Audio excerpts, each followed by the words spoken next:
بسم الله الرحمن الرحيم.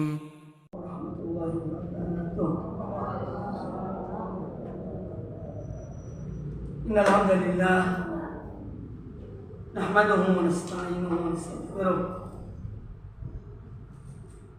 ونعوذ بالله من شرور أنفسنا من سيئات أعمالنا من يهده الله فلا مضل له ومن يضلل فلا هادي له أشهد أن لا إله إلا الله وحده لا شريك له أشهد أن محمدا عبده ورسوله يا أيها الذين آمنوا اتقوا الله حق تقاته ولا تموتن إلا وأنتم مسلمون يا أيها الناس اتقوا ربكم الذي خلقكم من نفس واحدة وخلق منها زوجها وبث منهما رجالا كثيرا ونساء واتقوا الله الذي تساءلون به والأرحام إن الله كان عليكم رقيبا يا أيها الذين آمنوا اتقوا الله وقولوا قولا سديدا يصلح لكم أعمالكم ويغفر لكم ذنوبكم ومن يطع الله ورسوله فقد فاز فوزا عظيما أما بعد فإن أحسن الحديث كتاب الله وخير الهدى هدى محمد صلى الله عليه وآله وسلم وشر الأمور محدثاتها وكل محدثة بدعة وكل بدعة ضلالة وكل ضلالة في النار. Ma'asyiral muslimin wal muslimat rahimakumullah. Alhamdulillah setelah beberapa bulan kita tidak bertemu dalam kajian kitab tauhid ini. Alhamdulillah sampai pada kesempatan yang baik ini Allah kembali mempertemukan kita dalam kajian kitab tauhid yang mana insyaallah taala pada hari ini kita akan memasuki bab yang ke-7 dari pembahasan kita. Dari bab yang pertama sampai terakhir selesai bab ke-6. Sekarang bab yang ke-7, babun minasyirki. Di antara bagian dari perbuatan syirik adalah lubsul halaqati wal khayti wa nahwihima li raf'il bala'i wa daf'ihi.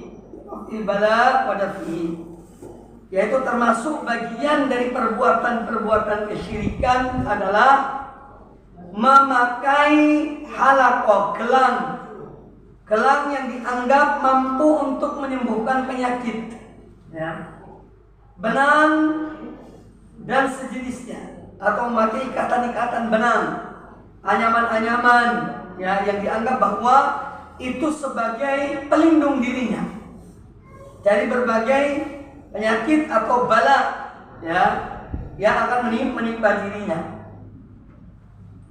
Tujuan pemakainya adalah liraf'il bala'i au daf'i. Tujuan pemakaiannya adalah untuk mengangkat al-bala. Jadi bala itu raf'un dan daf'un. Kalau liraf'il bala artinya sudah terkena. Sudah terkena, dia ingin untuk mengangkatnya. Ini yang pertama. Atau yang kedua, belum datang bala itu, cobaan itu, dia memakainya untuk mencegah, ya, untuk mencegah hal tersebut, bala tersebut. Nah, disebutkan di sini oleh para ulama yang menjelaskan kitab ini, babun minasyirki, termasuk bagian dari perbuatan syirik menggunakan gelang. Gelang itu macam-macam. Dulu ada gelang namanya akar bahan dari laut, warna hitam, biasanya dikeramatkan, dianggap ini ampuh, ya, atau cincin dari akar bahan juga, ya, yang warna hitam itu. Ya, kemudian datang setelah itu yang beberapa tahun yang lalu ada gelang terbuat dari entah logam atau magnet yang katanya yaitu orang yang makainya bisa menurunkan darah, bisa, ya, menghilangkan macam-macam lah.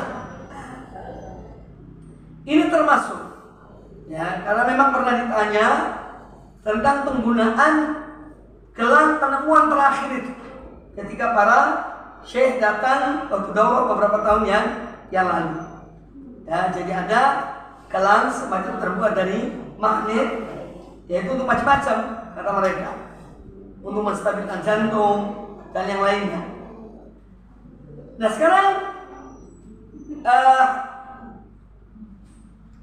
apabila seorang ketika dia memakainya, ini nanti letak kesyirikannya di situ. Ketika dia memakainya, al-qasdu, yakni tujuannya, ya, niatnya, keyakinannya dari hatinya memakai hal tersebut, gelang itu, untuk mengangkat bala. Satu ujian, Allah mencoba dia dan ujian misalnya penyakitnya hilang, atau sebelum turun supaya tidak turun. Jika itu niatnya dalam memakai benda-benda itu, maka tentu tatkala hatinya bergantung kepada benda ini, bukan lagi kepada Allah Ta'ala. Yani kalau dia memakainya, dia beranggapan bahwa yang menyembuhkan dia, yang menghilangkan penyakit itu bukan Allah, tapi benda yang dipakainya itu. Disinilah letak kesyirikan. Sini letak kesyirikan. Karena hatinya bergantung kepada benda itu. Seakan-akan jadi kalau benda itu dilepas darinya, dia merasa bahwa dia tidak terlindungi. Ya, dia tidak terlindungi tatkala benda itu diambil dari tangannya atau dari lehernya. Nah, ini yang disebut dengan syirik. Ini jelas itu syirik karena kebergantungan dengan benda tersebut, bukan lagi kepada Allah. Padahal yang menimpakan satu ujian, ya, itu adalah Allah Subhanahu wa taala. Ma asabakum min musibatin faminallah. Musibah apa saja menimpa kalian dari Allah Subhanahu. Ya. Dan yang mengangkatnya pun tentu adalah Allah Subhanahu wa taala. Ya. Allah Subhanahu wa taala. Bukan yang selain Allah. Tetapi kalau seorang mengambil sebab-sebab yang syar'i, dia berobat ke dokter, ya, itu sebab syar'i. Dokter kasih obat, atau dia pergi ke ahli herbal, ya, ahli herbal memberikan obat, dan dia tetap meyakini bahwa penyakit yang menimpanya itu tidak akan sembuh kecuali dengan Allah yang menyembuhkannya, dan ini hanya sekadar sebab. Maka itu tidak mengapa. Karena kita melakukan sebab itu hal yang dibolehkan dalam agama. Ya, melakukan sebab, yakni sebab-sebab yang syar'i. Karena sebab itu ada dua macam. Ada sebab yang tidak syar'i, ada sebab yang syar'i. Contoh sebab yang tidak syar'i bahkan diharamkan. Ada orang sakit, ya, dia datang ke seorang dukun. Dukun ini untuk menyembuhkan sakitnya orang ini, misal di punggung. Dia minum khamr, ya, minuman keras. Dikumur-kumur khamr itu disembur di bagian yang sakit. Ya. Ini hukumnya haram. Pertama, khamr itu haram. Dan Allah tidak mungkin menjadikan obat pada benda yang haram. Ini kaidah. Allah tidak akan menjadikan obat pada sesuatu yang Allah haramkan. Tidak mungkin ada obat situ. Ada orang mimpi, kalau dia sakit misalnya, mimpi, ya, ada orang datang pakaian putih, ya, kamu ingin sembuh, ya, minum kencingmu yang pertama kali. Bangun pagi, kamu kencing, taruh di gelas, kemudian minum. Ini hukumnya haram. Mimpi itu dari syaitan, bukan dari Allah. Itu sudah yakin itu. Syaitan yang suruh itu.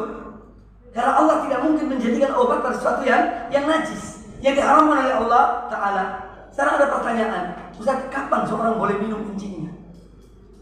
Ya. Kira-kira ada peluang apa enggak? Satu peluang. Di saat seorang berada di tempat yang tidak ada air sama sekali, ya, tidak ada air, setetes pun tidak ada air. Kalau kakinya dia bakal mati. Itu pengecualian. Itu pengecualian. Selain itu tidak. Karena jiwa lebih utama daripada larangan tadi itu. Sebetulnya kencing itu najis. Tapi di saat tidak ada air dan dia betul-betul haus dan tidak ada orang yang dimintai tolong, kecuali yang air kencing yang ada misalnya ditampung sama dia, maka dalam kondisi darurat seperti itu sama dengan halnya dengan daging babi. Sama dengan daging babi. Di saat seorang tidak ada lagi makanan, kalau dia tidak makan daging babi dia mati, maka dibolehkan. Itu pun seperlunya. Jadi ada kaidah dalam fikih, al-amru idza daqat ittasa'at.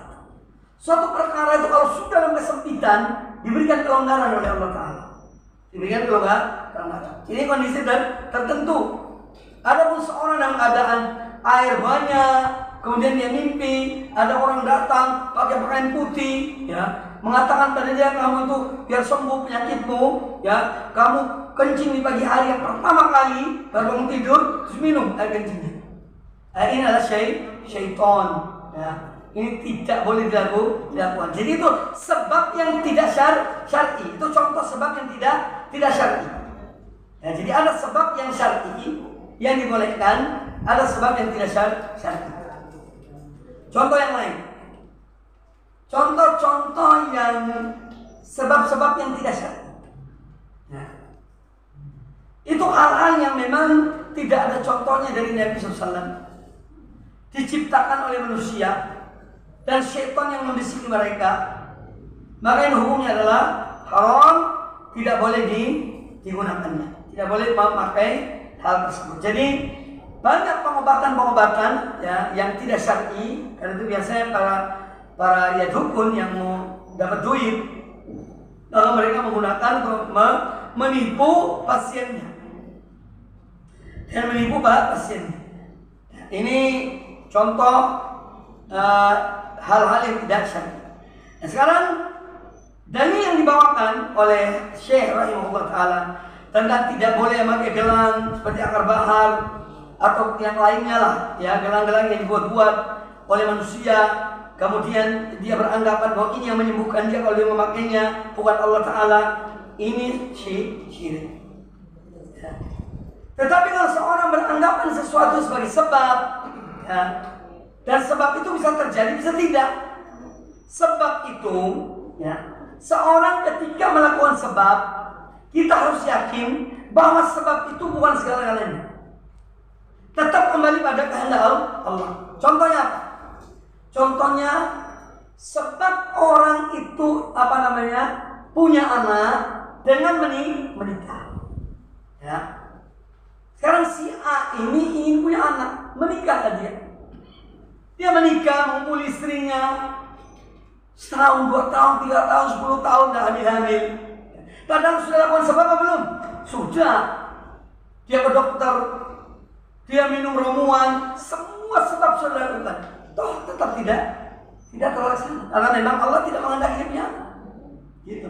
Jadi kalau kita boleh melakukan sebab yang disyariatkan oleh agama, tapi jangan sebab itu sebagai segala-galanya. Ya. Tetap kita kembali pada Allah Subhanahu wa taala. Allah yang memberikan, ya. Bukan sebab itu memberikan. Karena terbukti banyak orang sudah melakukan sebab untuk mendapatkan anak, yaitu dengan menikah secara syar'i, tapi toh tidak punya anak. Maka jangan bergantung pada sebab, tapi melakukan sebab itu hal yang dibolehkan. Pernah ada orang datang kepada Nabi SAW bertanya dalam hadis riwayat Imam Tirmidzi, "Ya Rasulullah, aku ini punya unta. Apakah aku mengikat unta aku lepas, atau langsung baru kemudian aku lepas? Aku pasang kendalinya di bawah, namanya iqal. Iqal itu ikatan yang ditaruh di 2 kaki unta, supaya unta itu tidak pergi jauh. Itu tak pasang di kaki depan unta atau kaki belakangnya, ya, supaya dia tidak bisa lari jauh. Itu namanya iqal namanya. Ada iqal juga, ya, dalam pakaian Arab itu dipakai di kepala, itu iqal juga namanya, ya, itu iqal. Ya, tapi juga ada iqal yang artinya tali yang ditaruh di kaki unta. Lah ada orang datang pada Nabi SAW, ya Rasulullah, apakah aku ikat untaku, yakni pasang ikol itu pada kaki untaku, baru aku tawakal pada Allah Ta'ala, atau aku lepas begitu saja, kemudian aku tawakal pada Allah Ta'ala? Kata Nabi SAW, ikat, pasang ikolnya, baru kamu tawakal. Nah, memasang ikol ini tadi di kaki unta, ini sebab supaya unta itu tidak lari. Jadi melakukan sebab itu dibolehkan selama sebab itu adalah syar'i. Tapi kalau sebab-sebab yang tidak syar'i, maka tidak dibolehkan. Ya, sebab yang tidak syar'i tidak ada tuntunannya, ini tidak boleh dilakukan. Nah, dalil yang dibawakan oleh Syekh rahimahullah taala dari surat Az-Zumar ayat ke-38. Allah SWT berfirman, "Qul afara'aytum ma tad'una min dunillahi in aradani Allahu bidurrin hal hunna kashifatu durrihi." Katakanlah oleh Muhammad, yakni kepada kaum musyrikin, ya. Qul, katakanlah oleh Muhammad kepada mereka, afara'aytum ma tad'una min dunillah, ya. Katakan padaku pendapat kamu tentang sembahan-sembahan yang kamu sembah selain Allah, ya. Patung-patung, berhala-berhala yang kalian sembah selain Allah, ya. Jika Allah menghendaki untuk menimpakan suatu bahaya kepadaku, apakah mereka, yakni yang kalian sembah selain Allah itu, mampu menghilangkan bahaya itu? Tanya pada mereka, wahai Muhammad, kepada orang-orang musyrikin. Atau jika Allah menghendaki untuk melimpahkan suatu rahmat kepadaku, apakah mereka, berhala-berhala itu yang kalian sembah selain Allah itu, mampu menahan rahmatnya, ya, mampu menahan rahmatnya? Qul hasbiyallahu alaihi tawakkalul mutawakkilun. Katakanlah, cukuplah Allah bagiku, hanya kepadanya aku bertawakal dan orang-orang yang berserah diri. Hanya kepadanya lah bertawakal orang-orang yang berserah diri. Jadi ayat ini menjelaskan kepada kita bahwa, ya, bagaimanapun seorang bergantung kepada selain Allah, maka selain Allah itu tidak bisa memberikan mudarat pada seorang atau mengangkat suatu atau menghalangi dari rahmat yang Allah akan berikan. Maka demikian pula seperti benang, ikatan, gelang, keris dan yang lainnya yang dipakai, kemudian mereka bersandar padanya, ini semua adalah perbuatan-perbuatan syirik. Benda-benda itu tidak akan bisa untuk melindungi seorang kalau Allah ingin menimpakan suatu pada orang itu. Benda-benda itu tidak bisa mencabut bencana dari seorang, ya, kalau Allah tetap menghendaki orang itu terkena musibah itu. Itu benda-benda itu tidak bisa mengangkatnya, menghilangkannya, tidak bisa. Demikian pula apabila Allah menghendaki rahmat dari seorang hamba, ya, maka benda-benda itu tidak bisa menghalangi. Maka semua kembali kepada Allah Subhanahu wa Ta'ala. Semua itu kembali pada Allah Ta'ala. Makanya disebutkan pada lanjutan ayat ini, ya, qul hasbiyallah, katakanlah oleh Muhammad, cukuplah Allah. Orang bertauhid itu dia hanya bergantung pada Allah. Makanya jangan banyak mengadu kepada manusia. Mengadulah pada Allah Ta'ala, Zat yang maha mendengar, yang memperkenankan apa yang kita minta. Allah Maha Kuasa, sedangkan manusia tidak mampu, ya. Manusia itu tidak mampu, atau selain Allah itu tidak mampu. Maka katakanlah, qul hasbiyallah, cukuplah Allah, ya, sebagai pelindungku, ya. Alaihi yatawakkalul mutawakkilun, hanya kepada Allah bertawakal orang-orang yang pasrah kepada Allah Subhanahu wa Ta'ala. Maka orang beriman mereka yang pasrah kepada Allah Subhanahu wa Ta'ala. Kemudian contoh yang lain tentang benda-benda selain Allah itu tidak bisa memberikan sesuatu pada seorang hamba, tidak bisa menimpakan mudarat, atau mengangkat atau mengambil, memberi manfaat. Sebutkan dalam surat Al-Hajj ayat yang ke-73. Allah Ta'ala berfirman, ya ayuhan nas, wahai sekalian manusia, ya, wahai sekalian manusia, duriba mathalun fastami'u lahu, akan diberikan kepada kalian perumpamaan, maka dengarkanlah. Ini perumpamaan dari siapa? Dari Allah Rabbul Alamin. Mohon dengarkan. Fastami'u lahu, ya, dengarkan dengan baik. Innal ladzina tad'una min dunillah, sesungguhnya yang kalian seru selain Allah itu siapa saja, ya, entah patung, berhala, wali, malaikat, ya, dan yang lainnya, semua para nabi, orang-orang soleh, atau siapa saja yang kalian seru selain Allah, yang kalian sembah selain Allah, ya, min dunillah, lan yakhluqu dzubaban, semua mereka itu tidak mampu untuk menciptakan seekor lalat. Hatta malaikat tidak mampu menciptakan seekor lalat. Semua, siapa saja yang kalian seru selain Allah, yang kalian menyembah selain Allah, mereka itu tidak akan bisa untuk menciptakan seekor lalat. Karena lalat itu benda kecil. Ya.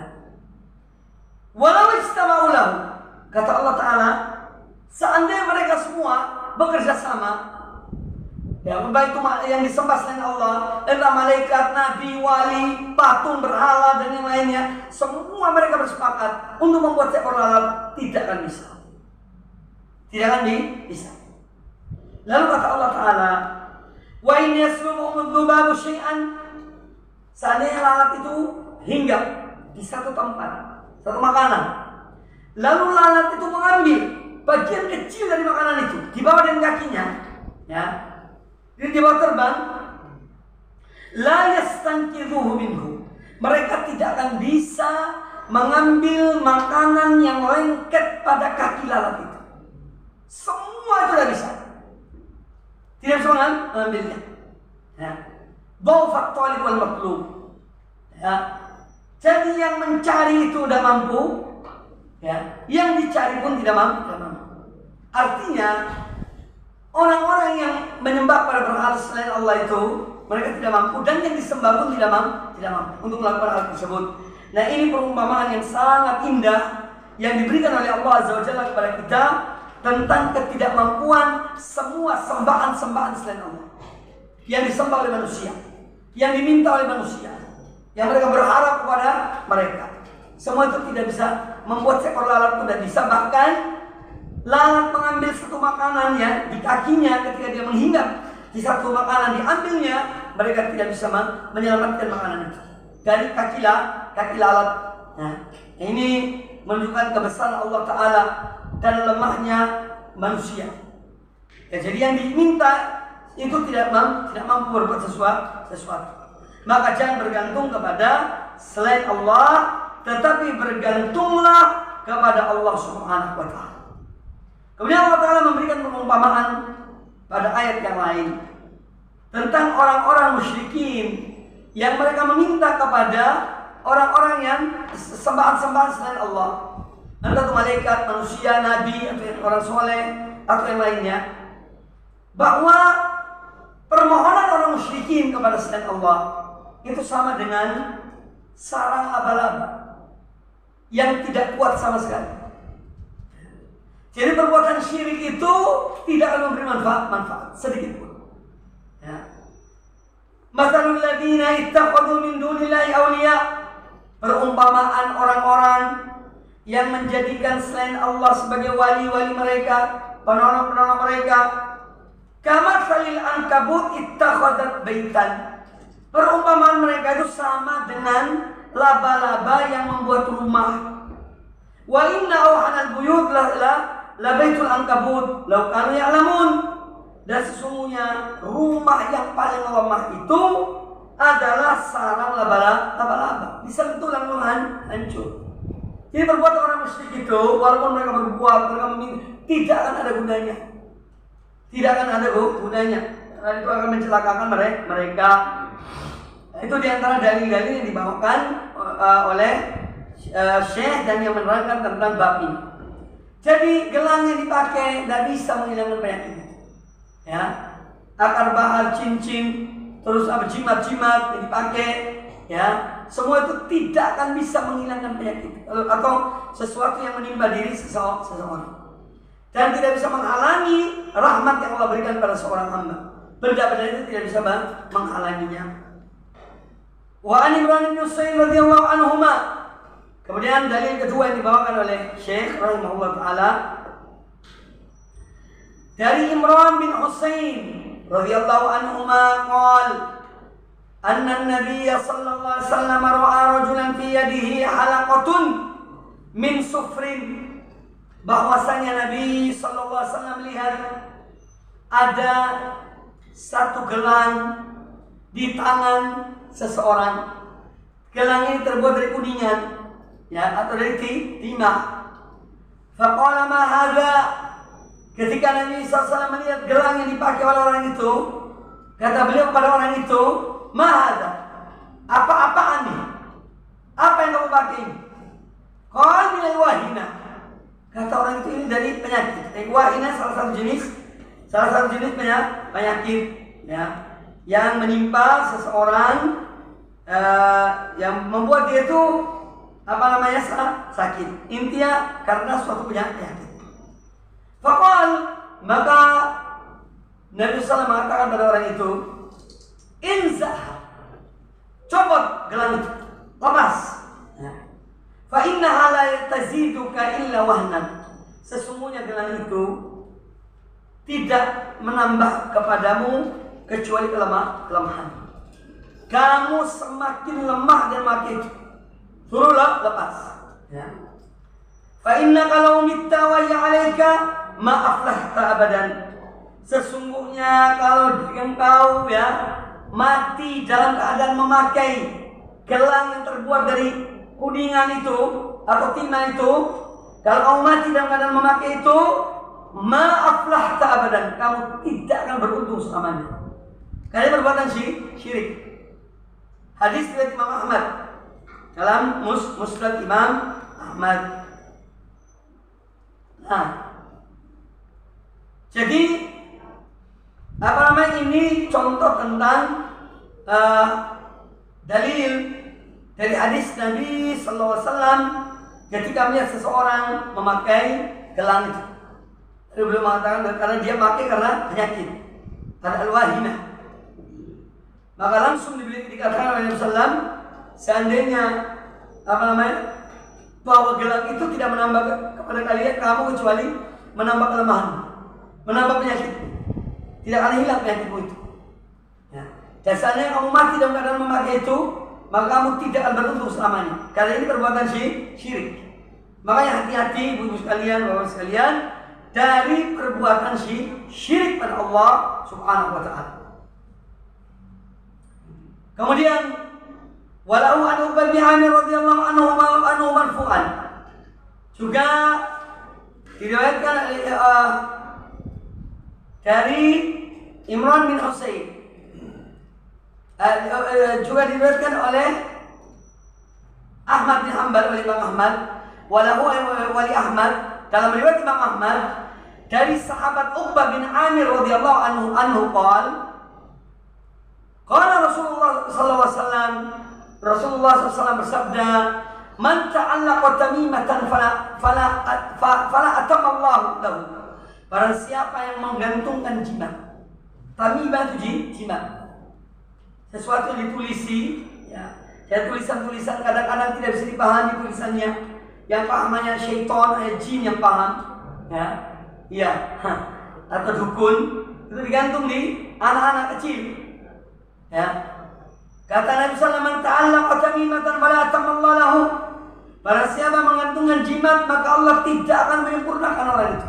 Tidak akan menyembuhkan orang itu. Wa man ta'allaqa wad'atan fala wada'allahu lahu. Ya. Fala wada'allahu lahu. Jadi barang siapa menggantungkan tamimah, semoga Allah tidak memenuhi keinginannya. Dan barang siapa menggantungkan wada'ah, semoga Allah tidak memberi ketenangan pada dirinya. Tamimah itu sesuatu yang dikalungkan di leher anak-anak, ya, sebagai penangkal atau pengusir penyakit. Ya, ini dulu banyak dulu, sekarang mungkin berkurang. Ya, itu sering digantung, dijahit kain hitam, ya, dan benang hitam digantung di leher. Ya. Jadi mereka beranggapan dengan memakai itu anak-anak terhindar dari syaitan, dari jin, ya, dan yang lainnya. Sedangkan wada'ah sesuatu yang diambil dari laut, yang menyerupai rumah kerang. Ya, menurut anggapan orang-orang jahiliyah dulu dapat digunakan sebagai penangkal penyakit. Nah, itu wada'ah. Jadi sejenis rumah kerang, menyerupai rumah kerang. Kemudian kadang-kadang digantungkan di leher anak-anak, ya, supaya terhindar dari penyakit atau dari hal-hal yang tidak diinginkan, terhindar dari mata dan yang lainnya. Ya. Jadi melakukan hal tersebut berarti justru akan menambah penyakitnya. Wa fi riwayatin, dalam riwayat yang lain, kata Nabi alaihissalam, man ta'allaqa tamimatan faqad asyraka. Barang siapa yang menggantung jimat, maka dia telah berbuat syirik. Syirik pada Allah Subhanahu wa taala. Ya, maka ini sering kita dapati keluarga kita mungkin yang belum ngaji, ya, yang masih menerima dari orang tua mereka. Kita harus mengingatkan mereka dengan cara yang baik. Kalau mereka menggantungkan sesuatu pada anak-anak mereka, termasuk, ya, wallahu a'lam, kadang-kadang bayi baru lahir itu ditaruh di tengahnya itu ada hitam, ya, dari celah mata, ditaruh di gambar bundar hitam di ininya, supaya terkesan anak itu kurang bagus, ya, supaya tidak kena ain, kata mereka. Ini pun tidak benar, ya, tidak boleh. Dengan beranggapan bahwa dia memasang itu nanti luput selamat dari ain, dari mata panas yang melihat anak itu. Nah, ini tidak bolehkan. Kalau kita punya anak dan cucu, ya, suruh orang yang lihat bilang masya Allah, ya, masya Allah. Itu termasuk pencegah ain. Dan mengucapkan masya Allah, subhanallah, dan memuji Allah Subhanahu wa taala, maka insya Allah terlindung dari kena ain, dari kena mata. Wali Abi Hatim an-Hudzaifah bin Yaman radhiyallahu anhu, dari diriwayatkan Imam Abu Hatim dari Hudzaifah bin Yaman, annahu ra'a rajulan fi yadi khaytun min al-ummah faqata'ahu, bahwasanya, ya, pernah Hudzaifah bin Yaman melihat ada seseorang di tangannya itu ditaruh ikatan benang minal ummah, karena dia terkena penyakit demam, ya, ditaruh sesuatu di tangannya. Maka Hudzaifah melihatnya, langsung dipotong benang itu, langsung dibuang. Wa ta'ala qaulahu ta'ala, dan beliau membaca firman Allah dalam surat Yusuf ayat yang ke-106, wa ma yu'minu aktsaruhum billahi illa wa hum musyrikun, dan tidaklah sebagian besar dari mereka itu beriman kepada Allah, ya, hanya saja mereka pun berbuat syirik, ya. Tidak beriman, mereka beriman tapi berbuat syirik. Artinya mereka beriman kepada Allah, percaya bahwa Allah yang menciptakan, Allah yang memberi rezeki. Jadi tauhid rububiyah itu diakui oleh orang-orang musyrikin, ya. Nah, sekarang ini ada orang yang mungkin dia jahil, tidak ngerti, ya, bertemu dengan Hudzaifah bin Yaman radhiyallahu anhu. Dia memakai benang tadi itu karena ketidaktahuannya. Lalu kemudian ketika dilihat oleh Hudzaifah, benang yang diikat di tangannya seperti gelang, ya, dibuat seperti gelang. Ditanya karena apa? Karena dia penyakit demam katanya. Maka langsung dipotong buang oleh Hudzaifah. Nah, makanya orang yang ngerti, yang memberikan pengertian kepada yang tidak mengerti. Ya. Kemudian Hudzaifah membaca ayat ini, wa ma yu'minu aktsaruhum billahi illa hum musyrikun. Kalaupun mereka beriman pada Allah, Allah yang menciptakan, Allah yang memberikan rezeki, Allah yang mengatur alam semesta ini, tapi mereka syirik kepada Allah Subhanahu wa Ta'ala. Baik, dalam pembahasan ini ada sejumlah hal ya yang menjadi pelajaran penting bagi kita yang disebut dalam kitab ini dengan al-masail. Poin yang pertama, pelajaran yang diambil dari bab ini, at-taghlid fi lubsi al-halaqati al-hilqati al-halaqah wal khayt wa nahwu ma bi dzalik. Jadi tidak dibolehkannya ya atau larangan yang keras dari memakai semacam gelang itu atau benang-benang yang diikat pada tubuh dengan alasan, dengan tujuan ya untuk menghilangkan penyakit atau menangkis, ya menangkal penyakit. Ini hukumnya adalah menjerumuskan kepada perbuatan syirik pada Allah Subhanahu wa Ta'ala. Kemudian yang kedua, anna sahabiyya law mata wa alaihi ma aflah. Karena dalam hadis ini, hadis yang diriwayatkan Imam Ahmad tadi, kata Nabi alaihi salatu wassalam, ya, ketika beliau melihat seseorang yang dia itu sedang memakai gelang terbuat dari timah atau dari kuningan, ya, lalu ditanya oleh Rasulullah Sallallahu Alaihi Wasallam, berarti orang ini apa? Orang ini kedudukannya apa? Sahabat. Orang yang memakai ini sahabat, orang yang mulia. Namun Nabi alaihi salatu wasallam beliau tetap menegur, karena beliau mencintai umatnya, mencintai para sahabat. Yang ditanya oleh Rasulullah SAW, kamu pakai ini kenapa? Kata orang itu, karena penyakit al-wahinah. Langsung disuruh copot, lepaskan itu. Ya. Itu hanya akan menambah kelemahan, akan menambah penyakit bagimu. Jadi poin yang kedua dari apa yang kita bahas ini, bahwa jangankan manusia biasa, seorang sahabat Nabi, misalnya kalau ada, tapi insya Allah tidak mungkin tidak ada.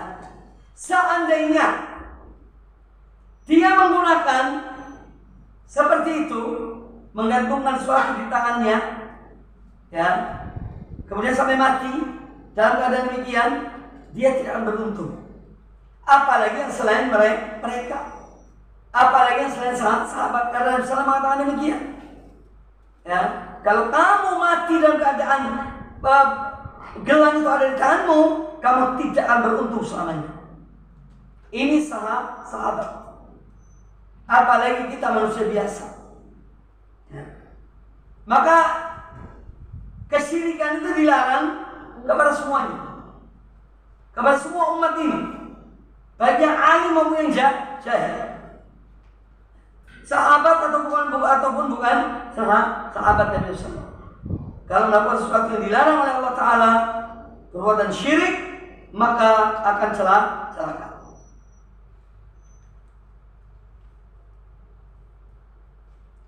Kemudian yang kedua, yang ketiga, annahu lam yu'dzar bil jahalati. Kelihatan dari apa yang kita dengar tadi itu, ya, bahwa kita dituntut untuk belajar. Tidak ada alasan karena kejahilan terus seseorang melakukan kesyirikan, kemudian karena aku udah tahu, aku jahil, makanya belajar. Kita dituntut untuk belajar, ya. Karena orang itu memang tidak tahu, sahabat itu. Dia tidak tahu tentang memakai gelang yang terbuat dari timah itu atau dari kuningan itu adalah hal yang dilarang. Tapi meskipun demikian, Nabi SAW mengatakan seandainya kamu mati dalam keadaan memakai itu, kamu tidak akan beruntung. Nah, berarti kita dituntut untuk belajar, untuk bertanya pada orang yang berilmu. Jangan melakukan sesuatu dalam masalah agama ini kalau memang kita tidak tahu, kecuali kita harus tanya kepada orang yang mengetahuinya. Kemudian poin yang kelima, yang keempat, annaha la tanfa'u bil ajilah bal tadur. Bahwa seperti gelang, benang, jimat yang dipakai pada tubuh seseorang itu tidak akan ada manfaatnya. Kalau dia niat untuk menyembuhkan penyakit, menghilangkan musibah, menghilangkan ain mata, maka ini tidak akan bermanfaat sama sekali. Bahkan tadurruhu, mencelakakannya. Ya. Oleh karena itu kata Nabi alaihissalam, la yaziduka illa wahna. Apa yang kamu pakai ini, gelang yang kamu pakai ini tidak menambah pada kamu kecuali kelemahan. Jadi orang memakai hal-hal seperti itu bukan malah menyembuhkan, ya, malah tambah sakit, tambah penyakit. Al-khamis, poin kelima, al-inkaru bit-taqlid ala man fa'ala mithla dzalik.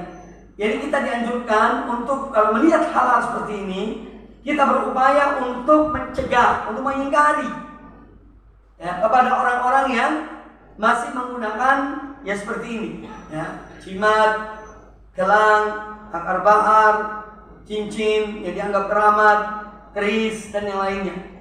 Ya, kita harus mengingatkan mereka karena ini berbahaya. Ini adalah perbuatan syirik. Kemudian juga bahwa at-tasri'u bi anna man ta'allaqa syai'an mukkila ilaihi. Bahwa di antara poin yang diambil dari pembahasan kita, kalau seorang itu bergantung kepada selain Allah, Allah biarkan dia. Jika seseorang dalam kehidupannya, dalam urusannya, ya, dalam musibah yang menimpa dirinya, dia bergantung kepada selain Allah, maka Allah biarkan dia. Allah tinggalkan. Ya. Nah, oleh karena itu kita dianjurkan dan qul hasbi Allah. Katakanlah, cukuplah Allah yang melindungiku. Supaya kita betul-betul berlindung hanya pada Allah Ta'ala. Ya. Kemudian tasri' bi anna man ta'allaq tamimah faqad asyrak. Pembahasan kita juga menjelaskan bahwa orang yang menggantungkan jimat, baik pada dirinya atau anaknya atau yang lainnya, maka ini telah perbuatan syirik. Dia telah berbuat satu kesyirikan. Kalau anak mungkin dia tidak tahu, karena yang gantungkan orang tuanya, yang dosa adalah orang tuanya. Si anak bayi dia tidak ngerti, anak kecil, yang dosa adalah orang tuanya. Yang menanggung dosa orang tuanya kalau dia melakukan hal tersebut. Kemudian al-thamina anna ta'liq al-khatti min al-umma min dzalik, bahwa menggantungkan benang, gelang dan yang lainnya karena suatu penyakit, contohnya karena demam, ini termasuk yang dilarang. Kalau memang sakit ke dokter, ya, minum obat atau ke ahli herbal, minta obat atau meruqyah diri kita. Ya, baca apalah pada diri kita, insyaallah akan sembuh. Kemudian poin yang ke-9, tilawat wadhifah al-ayat dalil ala anna as-sahabah yastadilluna bil ayat allati bisyirki al-akbar ala al-asghar. Ketika Hudzaifah bin Yaman membaca ayat ini, ya, wa ma yu'minu aktsaruhum billahi illa wa musyrikun. Surat Yusuf ayat ke-6. Ya. Padahal orang itu melakukan perbuatan, ya, bisa dikategorikan syirik kecil. Ketika dia mengikat benang di tangannya, karena apa? Karena sakit demam. Ini disebutkan sebagai syirik kecil. Tapi dalil yang dibawa oleh Hudzaifah bin Yaman, dalil tentang syirik besar. Artinya untuk supaya hati-hati, jangan sampai syirik kecil itu menjerumuskan kepada syirik besar. Maka jauhilah perbuatan syirik, baik yang kecil maupun yang besar. Dua-duanya dijauhi. Nah, dua-duanya dijauhi. Kemudian poin yang ke-10, anna ta'liqa al-wada' anil ain min dzalik, termasuk menggantungkan hal-hal yang dilarang seperti tadi itu tamimah, ya. Kemudian ada benda-benda dari laut, yang dianggap ada kepercayaan atau apa saja yang dipercaya oleh suatu kaum ya sebagai penangkal, sebagai pencegah, ini semua tidak boleh digunakan pada anak ataupun orang dewasa. Ada beberapa daerah di situ ada orang-orang yang dianggap wali. Bahkan maling pun menggunakan foto orang itu. Orang ini dianggap wah luar biasa. Sehingga dibikin jimat. Fotonya dibikin jimat. Dimasukkan di ikat pinggangnya. Dia beranggapan kalau ada foto itu dalam dirinya di ikat pinggangnya, ini orang yang melindungi dia kalau ada apa-apa. Na'udzubillah min dzalik. Jadi sampai demikian. Ya, sampai demikian perbuatan syirik pada umat ini. Kemudian yang ke-11, ad-du'a 'ala man ta'allaqa tamimatan. Ya, jadi doa yang jelek ya bagi orang yang menggunakan jimat. Anallaha la yutimmu lahu. Allah tidak akan menyembuhkan dia, tidak akan memberikan kesembuhan, tidak akan memberikan ketenangan kepadanya. Ya. Ini doa yang dari Nabi SAW kepada pelaku-pelaku kesyirikan. Maka hendaknya kita ini berhati-hati mawas diri dalam masalah-masalah yang kita anggap kecil, kita anggap itu hal yang seakan-akan tidak ada apa-apanya, ternyata itu perbuatan yang besar dan termasuk dosa yang besar. Na'udzubillahi min dzalik. Nah, insyaallah pada pertemuan akan datang, semoga insyaallah pertemuan akan datang deh. Semoga ada ya. Baik. Bab tentang maja'atir ruqa wa tamaim. Bab tentang ruqyah dan tamimah. Sama tamaim. Insyaallah kita bahas pada pertemuan yang akan datang karena cukup panjang babnya. Kalau ada pertanyaan silakan. Kalau tidak ada yang bertanya, saya akan bertanya. Ya. Silakan yang mau tanya silakan.